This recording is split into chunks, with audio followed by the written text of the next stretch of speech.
cooking up something good here at home. Well, hello and welcome to At Home today. We're so glad you could be with us. Home just feels better when you're here. You know, when someone's not there and you miss them, what's the way I feel when you don't show up? You haven't been there a couple of weeks and I don't get your letter saying, hey, give me some of the recipes. I feel bad. You say, Arlene, you have no idea if I'm watching or not. Yes, I do. Because I know from what you tell me when I see you in the stores or at a flea market or someplace, football game or whatever, you tell me when you watch. And I know that we have a lot of people who I feel like are part of our family. And it's you that I'm talking about today because today's program, we're doing all dishes that you have sent the recipes to us. These are called viewer recipes, and I've never tried them before. We're trying them for the first time today because I try to put myself in the same position that you are when you get the recipes that I do, and you've never tried them before. So we're going to get started with viewer recipes right after our hints, so stay tuned, and you're going to be amazed. These are some pretty good recipes from some great cooks that watch At Home. We'll be right back.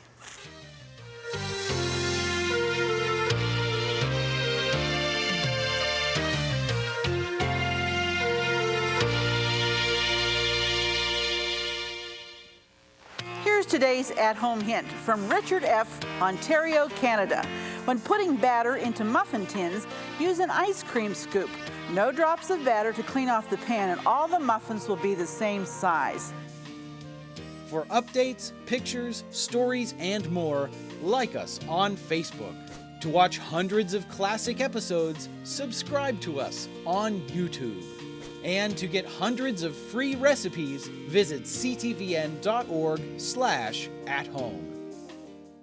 Well, the first recipe from you viewers that we're doing today is called tamale pie. And this is a great casserole. We have a 13 by 9 baking dish that we've covered with just the plain tortilla chips that you get at your supermarket. And you're going to line that dish with that. Now I'm going to walk you through this because to save time, we've already begun to cook the filling. There's 1.5 pounds of ground chuck. That's the lean ground meat. And we've browned it first, drained the grease off. Then we've added 1 onion diced, 1 can. I'll show this to you here. Let me get the right angle. This is stewed tomatoes. We added that, just 1 can. Then I added some garlic powder, 1/2 teaspoon of garlic powder. And then this size can of tomato sauce. This is tomato sauce. And a small, very small can of the Ortega or Old El Paso green chilies that are all diced up. Some of that went in here. Some salt and pepper. And this cooked now for 15 minutes until all the flavors blended together. Now what we're going to do, let me get rid of some of this. Whoops. Okay. Now what we're going to do is take our filling, which is this tamale part of this, turn off this gas here, and we're just going to pour it all over the chips, just like that. This is a very quick, easy dish for your family. If your kids like Mexican or like the tortilla chips and stuff, they're going to love this. Now, after we've done that, you can see that everything has cooked very well together.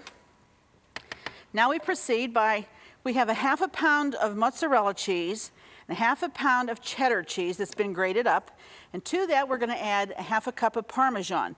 This recipe, by the way, is from Sherry Sasanowski, and I appreciate you, Sherry, for sending that to us. Everybody's oohing and on because it smells so good. We're going to add our cheese right on top of the meat, just like that. This seems like a lot of cheese, and I'm going by the recipe, so, you know, this is what they said to do, and this is what we're doing. But I think when you make tamales, tamales are primarily a lot of cheese. And I think that that's what's going to make this a really tasty, delicious casserole. And I like to use it all. If it says to do it, then I like to put it all in there, which we have. Now what you do is a little unusual because you want to flatten this out a little bit, because now you take a large container of sour cream, and she says you put a dollop every here and there. I guess a dollop is a dab or a bit, a spoonful, whatever you want to call it. I never understood what dollop meant. I'm sure there's an official definition for it as to the exact amount, but this is a dollop to me. It can be any size, in between, whatever. A dollop is a dollop, right? All right, now we're going to take a metal spoon, because I think a metal spoon will work better with this, or maybe even a knife. We're going to try to spread this. She says to spread it like an icing. Not real easy to do when you got all that cheese there, but let's see what happens here. Isn't this an adventure? Cooking is an adventure, because you never know what it's going to turn out. When you read something, some people can visualize what it will be, others can't. And until you get into it and really start making it, you have no idea what it's going to taste like. And sometimes you're pleasantly surprised, and sometimes you're disappointed. But that's the adventure of cooking, because when you give it a try, those pleasant surprises, boy, there's just nothing like that. There's just nothing like that. You say, okay, now you're done, right, Arlene? Wrong. Now we do black olives. These you have to put all across the top. These are the top of this tamale pie. And Sherry, I'll tell you, I think this is going to be a winner. I can just get that feeling that this is going to be something that we're all going to enjoy, particularly the crew. You know, they are getting to be quite selective in what they enjoy. So this goes into a preheated oven for, let's make sure, 325-degree oven, and we're going to bake it for 35 minutes. 325 oven for 35 minutes. There we are. Thanks so much, Sherry. That's just great. Now we're going to move right along. The next one is something that I have thoroughly enjoyed reading about, because Paul happens to really like macaroni and cheese. This is from Lucille Calmanier, and she says this macaroni and cheese is not only quick and easy, but it tastes great. This is too simple, I'm telling you. First of all, what you do, you're going to spray your baking dish with some Pam. Just like butter flavored is nice when you have something that you're cooking or making that has butter in it.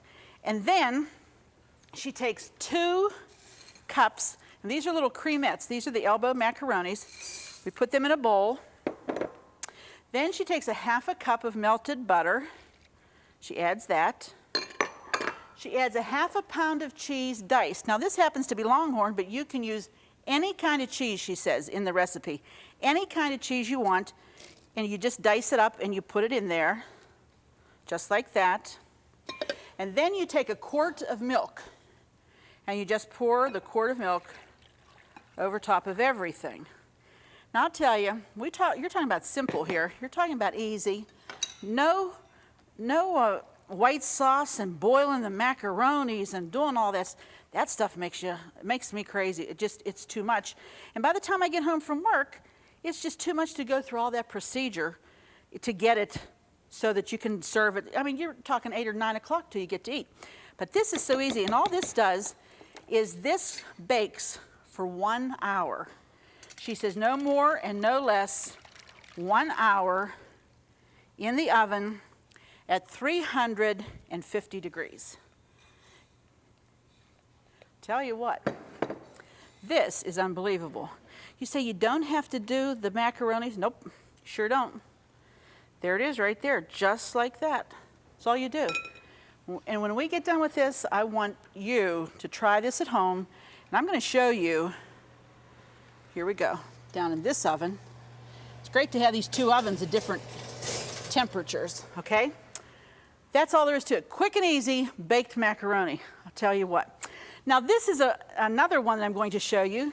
And this is not exactly a viewer, although she watches the program. She works here with us at Cornerstone Television.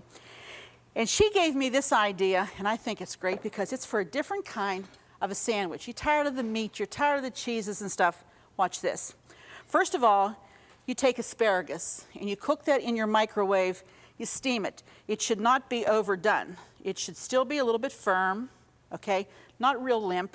You know how to do that. You break it where it breaks, where you hold it, both ends, and you snap it. Where it breaks, that's where the tenderness starts to the top, okay? So you have some of that. You boil some eggs, hard boil the eggs. You have a little bit of mayonnaise here. And we're going to add celery seed. Now, I had on the recipe originally, I said, is that about 1/8 of a teaspoon? She said, more like 1/2 teaspoon.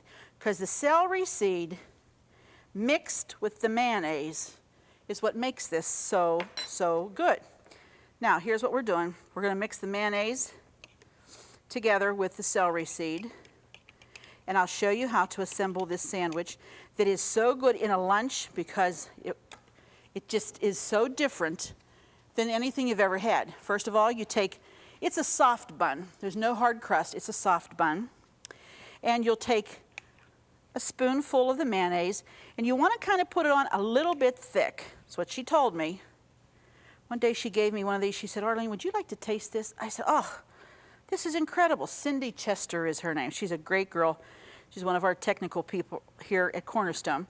Then she takes the asparagus, just like this, and you lay them along just like that. You can pile them up. If you like a lot, put more on.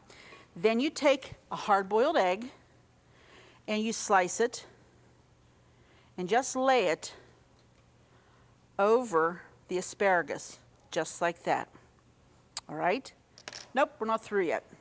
Then, after that's done, you take good paprika.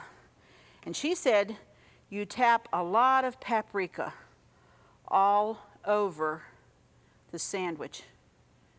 Just like, now I'm going to tell you something.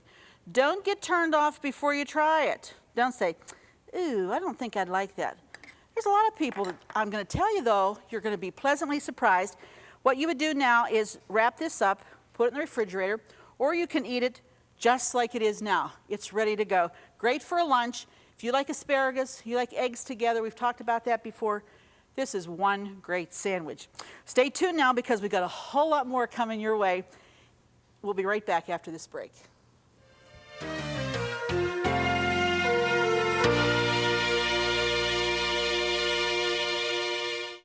If you love At Home with Arlene Williams, then subscribe to our YouTube channel. We have hundreds of episodes with all your favorite recipes, holidays, and friends. Say hi to your fan club. Hi, fan club. And don't forget to click the bell so you'll never miss another episode of At Home. Well, here I am measuring a 1/2 cup of boiling water. I'm going to add this to one package, the 4-serving size of lime Jell-O, because we're going to be making the easiest salad in the world. Now, this recipe comes from a lady who's so precious. She writes a lot to me. Her name is Jane Guy, and she shares a lot of recipes with me. So we're just going to mix this up until it's very well dissolved. Meanwhile, what you have done previously, we've taken 1 can of pineapple slices, and we've drained them very well. Well, there's a little extra there, but we've drained it very, very well. You want to get all of the moisture out of that. Leave the pineapples in the can. What you do now is you're going to measure a 1/2 cup of this pineapple juice. Now, don't do it according to what's on the directions because the directions call for a cup. We're using half as much of the liquids. So this is about another 1/2 cup. We've dissolved it with the boiling water. Now we're adding the cold, just like that. All right? Now, this is what I think is fascinating because you wonder, how do people come up with these ideas? What Jane said now is you've got all your pineapples still in there, just like they were, and there's 10 slices. You just pour, if I can do this without making a mess, I'll be very happy. Just begin to pour that lime Jell-O right in that can till it comes to the very top, just like that. Now, what you're going to do with that, you're going to put that in the refrigerator, make it the night before you want to use it. And when it comes time to serve it, this will be gelled, of course. You take your knife and you cut around the edge, you turn it over, and you cut the can lid, which is the bottom. You cut it out and you push it out, slice it between the pineapples, put it on a leaf lettuce, little dollop of sour cream, and you have the easiest salad in the world. Jane, I think it's a great idea, and I appreciate you sending it to me. Thank you so much. We have one we're going to show you at the end of the program. Now, this next one comes from a lady and her husband who, very, very special people, and her name is Joni. She and her husband have volunteered here at Cornerstone Television many times to help us get our mailings out or the cookbooks or whatever we really need her to do. She's always very willing, and we appreciate volunteers so much. And she brought this one time. She said, Arlene, I want you to taste this, because what this one is really different in that we're using noodles, but this is a dessert. This is called Aunt Sally's Noodle Strudel. All right, I understand. You think it's funny. I thought it was a little strange myself, but Aunt Sally apparently was a beloved relative of Joni's, and she just passed away not too long ago. So what we're going to do is make this in honor of Aunt Sally, and I want you to listen because it's really easy to do. A lot of cheese and stuff in it. You're going to be wondering, but it's going to be all right. First of all, we take 2 pounds of cottage cheese. Okay, this is 24. It's 1.5 pounds like this. So, 2 pounds. You need this plus half of another one, just like that. Here it is. I knew because we had one before. And you put this in a big bowl. Now, I don't know, but I think you could probably use low fat or at least less fat cottage cheese. I wouldn't go the no fat because I think you'd probably lose some flavor. And I think probably Aunt Sally wouldn't appreciate that. But then we take, let's do 3 eggs that we're going to beat them. 1. In beating up the eggs, you say, well, why do you have to beat them up? Well, you do because you want to incorporate the whites and the yellows together. And if you don't do it, then you might have some yolk one place and some whites another place.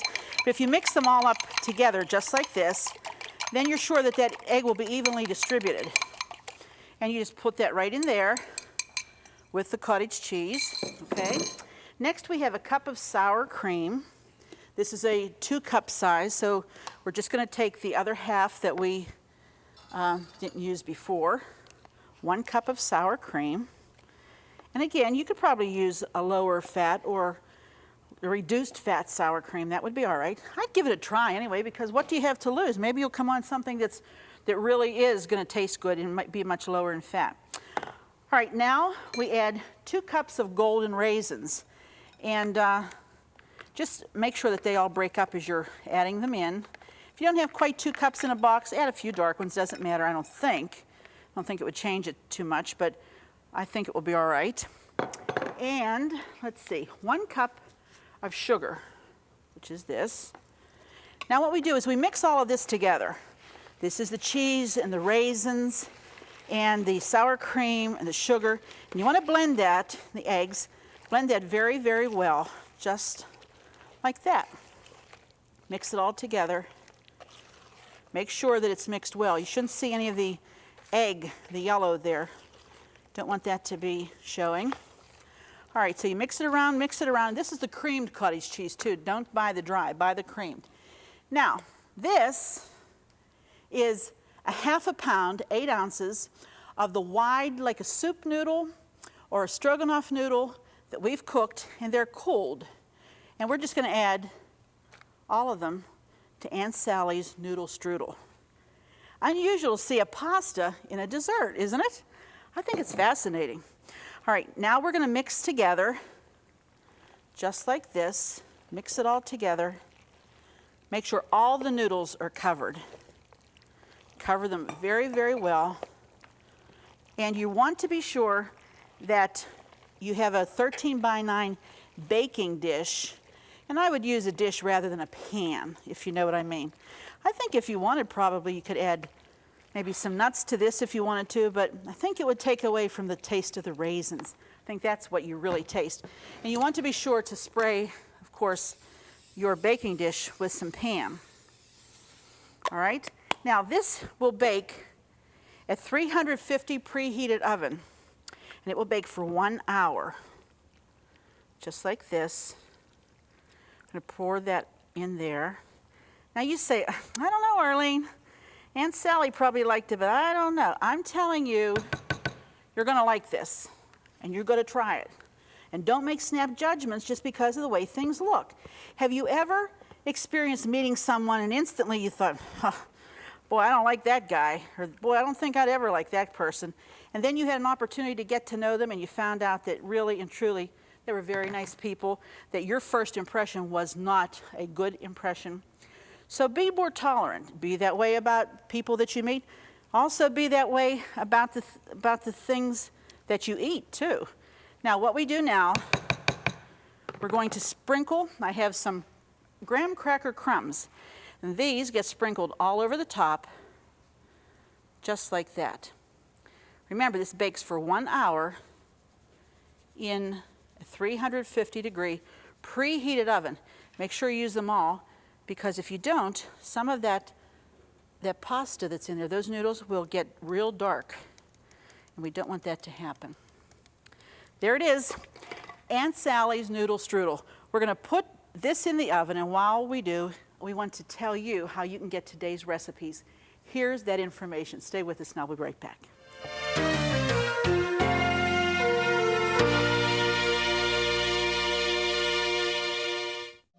To get all the recipes from today's show, plus hundreds of others, just click the link in the video description or visit our website, ctvn.org/at-home. Well, today, these are the viewer recipes that you've sent, some of them anyway, and we've prepared. Here in the front, we have our tamale pie. Doesn't that look great? You bake that 35 minutes, and then you need to let it set for about 15 so that it just cools enough that it kind of coagulates and you can cut it in squares and serve it in a square. Really important that you let that set. Keep that in mind when you're timing. Next to it is our baked macaroni and cheese. Doesn't that look great? I'll tell you what, that's the easiest because you don't cook the macaroni first. Really important. Next to it is Aunt Sally's Noodle Strudel. Down there I've cut a piece out so you can see the texture of it. It's kind of like a cheese custard in between all those noodles with some raisins here and there, and that graham cracker on the top really adds to the flavor. Don't not put the graham cracker on it. You have to do the graham cracker because that really sets off all of the flavors there.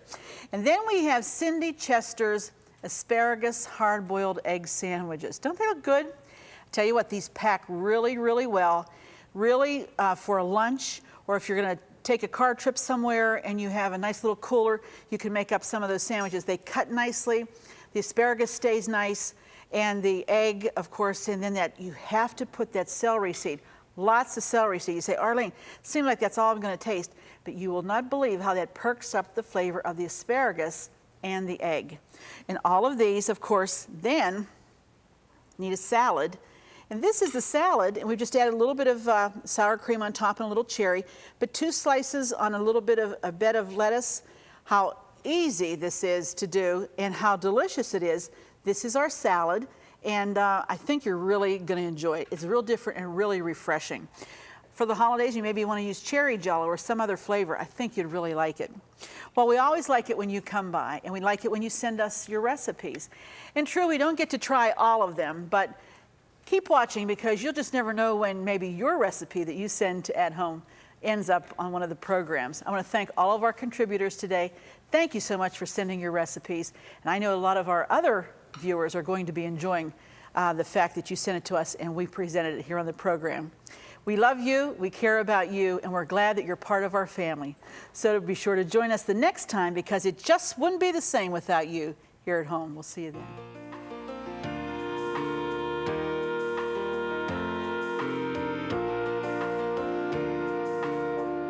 Don't forget to click the subscribe button so you'll never miss another episode of At Home. Thank you for watching. Fresh produce provided by Jordan Banana, wholesalers of fresh fruit and vegetables in Dravosburg, Pennsylvania. Appliances provided by Decor Distinctive Appliances, a reflection of your good taste. Groceries provided by Foodland, where the answer is always yes. Cornerstone Television wishes to thank all our faithful viewers whose consistent prayers and financial support have made this program possible.